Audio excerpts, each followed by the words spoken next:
नमस्कार, city news Bharat में आप सभी का स्वागत है।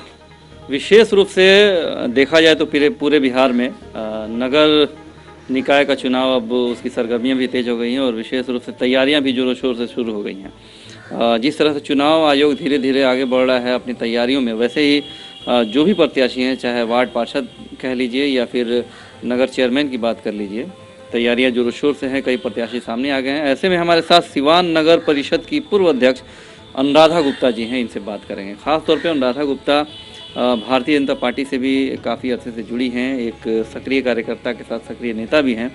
ज़मीनी स्तर पर पकड़ है इनकी और जिस तरह से इनकी रुचि रही है राजनीति में, समाज सेवा में, वो सभी के सामने रहा है। कई सारे विकास के कार्य भी इन्होंने कराया है। इस बार इनसे जानते हैं अनुराधा गुप्ता जी से कि चेयरमैन पद के लिए आखिर फिर से इन्होंने मन क्यों बनाया। अनुराधा जी, सबसे पहले बहुत बहुत शुक्रिया कि आपने समय निकाला हमसे बात करने के लिए।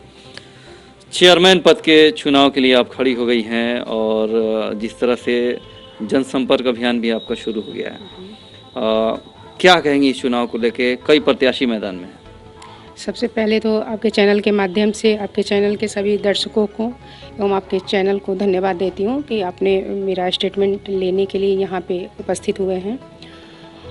और चूँकि काफ़ी टाइम से मैं पॉलिटिक्स में हूँ और नगर परिषद की चेयरमैन भी रही हूँ और लगातार पार्षद रहने का सौभाग्य प्राप्त हुआ है। और सबसे खुशी की बात है कि इस बार जो चेयरमैन का चुनाव होने जा रहा है वो आम जनता करेगी। ये सबसे अच्छी बात है कि पूरे बिहार में आम जनता चेयरमैन, वाइस चेयरमैन को चुनने जा रही है। पार्षद तो पहले से चुनती रही थी, तो इसमें जो पहले पैसे का जो खेल चल रहा था वो कहीं ना कहीं उसमें अंकुश लगेगा और जो भ्रष्टाचार आए दिन नगर निकाय में देखने को मिलता था उस पर भी अंकुश लगेगा और विकास का काम सुचारू रूप से होगा और नगर के विकास में सबकी योगदान रहेगी और जिसको भी मौका मिलेगा वो पूरी तरह से विकास के लिए समर्पित होगा। खास तौर पे जो आपका एरिया है, हॉस्पिटल रोड के एरिया की बात कर ली जाए, एरिया काफ़ी बड़ा है। गांधी मैदान का एरिया ले लिया जाए, ये दरबार रोड का एरिया ले लिया जाए, काफ़ी लंबा चौड़ा। आप तो लगातार 3 टर्म से वार्ड पार्षद भी रही हैं। आपके पहले रूनू गुप्ता आप ही के घर से नगर चेयरमैन थी, उसके बाद आप नगर चेयरमैन बनी, फिर रिपीट की। लगता है कि आपकी राह आसान है या फिर मुश्किल होने वाली है? देखिए, कोई भी लड़ाई बहुत आसान तो नहीं होती है, लड़ाई होती है, इसलिए उसे लड़ने के लिए पूरी तैयारी होनी चाहिए। और बहुत प्रत्याशी मैदान में हैं और इस बार जनता के हाथ में है कि जनता किसको मौका देती है। जनता जिसको उपयुक्त समझेगी उसे ज़रूर मौका देगी और मैं भी जनता के बीच में हूँ। जनता से मैं भी आग्रह करूँगी कि वो मुझे मौका दे और आगे देखिए क्या होता है। खास तौर पे मुझे याद है कि जब से हम चैनल चला रहे हैं, 15 वर्ष तो हो गए, 15 वर्ष से आप भी लगातार राजनीति में हैं और बहुत सारे आपने तो चेयरमैन रहते हुए बहुत सारे विकास के कार्य भी आपने कराया है। जो सड़कों का बात कर लीजिए, नाले की बात कर लीजिए, शहरों को जगमग करने की बात कर लीजिए। अगर इस बार फिर से जिस तरह से पब्लिक वोट करती है, आप चेयरमैन बन जाती हैं, क्या करना चाहती हैं अपने सिवान शहर के लिए? सबसे पहले तो नगर परिषद का जो मूलभूत कार्य होता है वो सफाई है। मेरी कोशिश रहेगी कि सिवान शहर स्वच्छ रहे।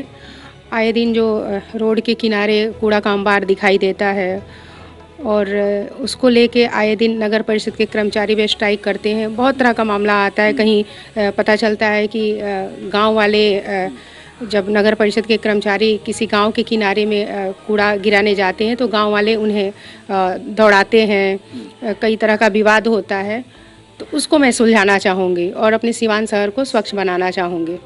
खास तौर पे जिस तरह से पहले दबाव हुआ करता था कि वार्ड चाहते थे कि भाई 2-2.5 साल में चेयरमैन का पद गिराइए, फिर कुछ पैसे लीजिए और फिर से चेयरमैन को रिपीट करिए या फिर दूसरे को चुनिए। लगता है कि जो सरकार ने, जो चुनाव आयोग ने ये कदम उठाया, वाकई सराहनीय कदम है। बहुत सराहनीय है। इसके लिए पूरे बिहार की जनता इस सराहनीय कदम के लिए धन्यवाद देगी और ये एक सुनहरा मौका है लोगों के लिए, ऐसे लोगों के लिए जो स्वच्छ वातावरण में राजनीति करना चाहते हैं और आम जनता के लिए भी अच्छा मौका है कि वो अपने पसंदीदा उम्मीदवार को चुनाव करके नगर परिषद का सभापति बनाने का कार्य करेंगे। खास तौर पे पिछले 5 वर्षों की बात कर ली जाए, आप तो वार्ड पार्षद रही हैं और चेयरमैन कोई और रहा है। ऐसे में जिस तरह से नगर परिषद बदनाम रहा, कई सारे घोटाले और भ्रष्टाचार सामने आए, लगता है कि अब पब्लिक जो चुनेगी चेयरमैन, तो इन सारे भ्रष्टाचार पे, इस तरह के घोटालों पर कहीं ना कहीं लगाम जरूर लगेगा। इसलिए कि जो चेयरमैन बनता था, वार्ड पार्षद को खरीदना पड़ता था, पैसे खर्च होते थे, वो भी चाहता था कि जल्दी आनन फानन में कहीं ना कहीं से पैसे निकाला जाए। ये एक ब्रेक लगेगा इस पर। निश्चित लगेगा। निश्चित लगेगा क्योंकि जो भी इस बार उस कुर्सी पे बैठेगा, हाँ। आम जनता के द्वारा बैठेगा। किसी पार्षद या किसी को खरीदना नहीं पड़ेगा, मैनेज नहीं करना पड़ेगा। तो जो भी बैठेगा वो निश्चिंत होकर के बैठेगा और विकास के कार्यों में गति लाने का प्रयास करेगा। एनडीए की मतलब सक्रिय सक्रिय नेता कहा जाए, लगता है कि एनडीए भी कहीं ना कहीं आपके साथ है और एनडीए के कार्यकर्ताओं का, एनडीए के मतदाताओं का आपका साथ बना रहेगा। चूँकि मैं तो एनडीए की कार्यकर्ता हूँ और पार्टी के कार्यक्रम में सक्रिय रहती हूँ और मुझे उम्मीद है कि पार्टी जिसको भी उम्मीदवार बनाएगी उसमें अपना आस्था व्यक्त करेगी, वो नगर परिषद का सभापति निश्चित होगा। खास तौर पे अब तो कई चेहरे सामने आ गए हैं, आप ही के कई साथी हैं। जैसे बात कर लिया जाए बबलू चौहान का, बबलू तुरहा का, सुभाष चौहान की बात कर लीजिए, शमशीर भाई की बात कर लीजिए, इंतखाब जी की बात कर लीजिए, जीवन यादव की बात कर लीजिए, कई ऐसे चेहरे हैं जो सामने आ गए। आपको लगता है कि रामाजी चौधरी भी हैं, ऐसे में लगता है आपकी कहीं ना कहीं इन लोगों से लड़ाई रहेगी या फिर आपका रास्ता साफ रहेगा?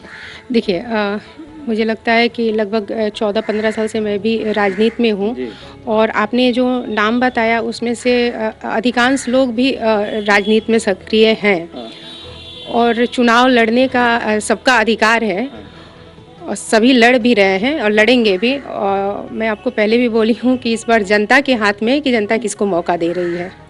फिलहाल जनसंपर्क आपका चल रहा है, लोगों का जन समर्थन कैसा मिल रहा है? समर्थन काफ़ी अच्छा मिल रहा है और देखिए आगे बढ़ते हैं क्या होता है। आगे बढ़ते हैं। ख़ास तौर पे जिस तरह से ज़मीन घोटाले को लेकर नगर परिषद बदनाम हुआ, उम्मीद है कि आगे भविष्य में इस तरह की नौबत नहीं आए। सड़कों की बात कर ली जाए, कई ऐसे मोहल्लों में सड़कें हैं जो काफ़ी खस्ता हाल है, नालों की समस्या है, जल जमाव की सबसे बड़ी ज़्यादा समस्या हो जाती है बरसात के। इसके लिए ख़ास तौर पे क्या प्लानिंग है आपकी? नहीं, बरसात में ही क्यों बोल रहे हैं, मुझे लगता है कि ऐसे भी आप किसी भी सीजन में चले जाएंगे, मोहल्ले में जाएंगे तो किसी न किसी मोहल्ले में आपको जल जमाव की समस्या दिखाई आज भी वार्ड नंबर 27 लक्ष्मीपुर चले जाइए, सालों भर जल जमाव रहता है सड़कों पे। जल जमाव रहता है। तो बिल्कुल इसकी मास्टर प्लानिंग होनी चाहिए और इसकी उचित व्यवस्था होनी चाहिए कि शहर के किसी मोहल्ले में जल जमाव की समस्या ना हो। इस क्षेत्र में विशेष कदम उठाना चाहिए। इससे सिवान की जनता काफ़ी परेशान रह रही है।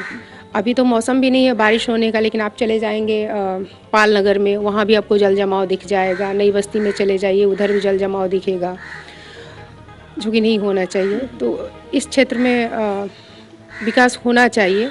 चलिए, एक खास बात ये रहा है कि आपकी पकड़ सभी समुदाय के बीच रहा है, चाहे हिंदू की बात कर ली जाए, मुसलमानों की बात कर ली जाए, सभी जाति धर्म बिरादरी के लोग आपके साथ रहे हैं, आपको मत करते आए हैं। जैसे ये जो एरिया है जहाँ की आप वर्तमान वार्ड पार्षद हैं, यहाँ भी काफ़ी संख्या में मुस्लिम समुदाय के लोग हैं।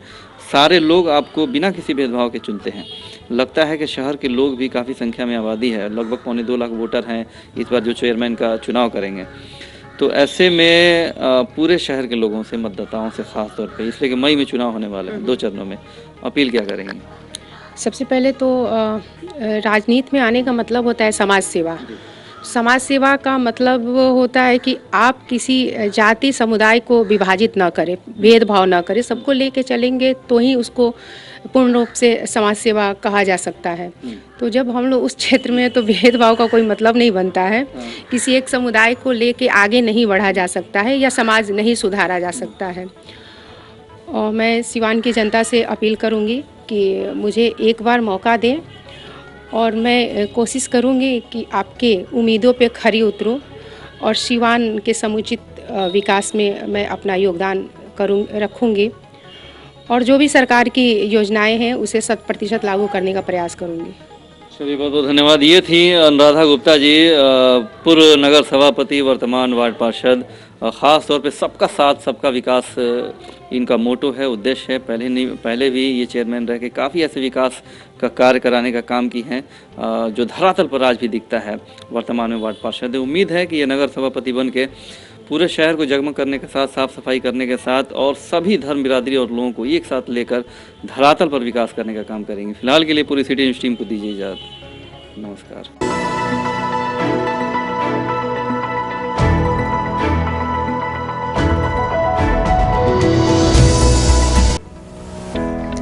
अगर आपको रहना है स्वच्छ और स्वस्थ और भगाना है कोरोना वायरस तो आज ही अपनाइए क्लीन किंग का कॉम्बो पैक ऑफर सिर्फ 210 रुपए में।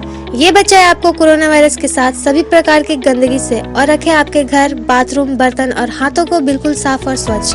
ये 320 रुपए वाला प्रोडक्ट आपको मिलेंगे सिर्फ 210 रुपए में, जिसमें आपको मिलेगा एक हैंड वॉश, एक टॉयलेट क्लीनर, एक बर्तन धोने वाला लिक्विड और 1 लीटर फिनाइल। ये चारों प्रोडक्ट मिलेंगे कॉम्बो ऑफर में, वो भी सिर्फ 210 रुपए में। ये ऑफर सिर्फ सीमित समय के लिए ही है, तो ऑफर का लाभ जल्द से जल्द उठाइए। क्लीन किंग के ये प्रोडक्ट होलसेल और खुदरा रेट में भी उपलब्ध है। प्रोडक्ट खरीदने और हमसे जुड़ने के लिए संपर्क करें तरवारा बाजार, बसंतपुर रोड, मिश्रा पुस्तक के ठीक सामने, बाबा रेडीमेड के बगल में, प्रोप्राइटर फिरोज खान। हमारा कॉन्टेक्ट नंबर है 7543842786।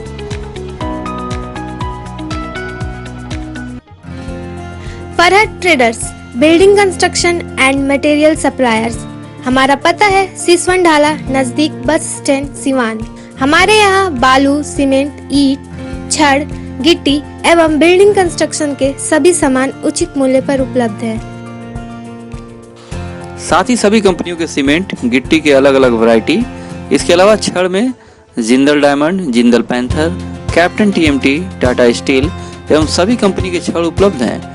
साथ ही वाटर प्रूफिंग में डॉक्टर फिक्सिट एवं रॉड रिंग सभी साइज में रेडीमेड उपलब्ध हैं। तो देर किस बात की, अगर आप भी चाहते हैं एक ही छत के नीचे बिल्डिंग मटेरियल के सभी सामान उचित मूल्य पर, तो चले आइए फरहत ट्रेडर्स में और लीजिए अपने मनपसंद सभी कंपनियों के सामान।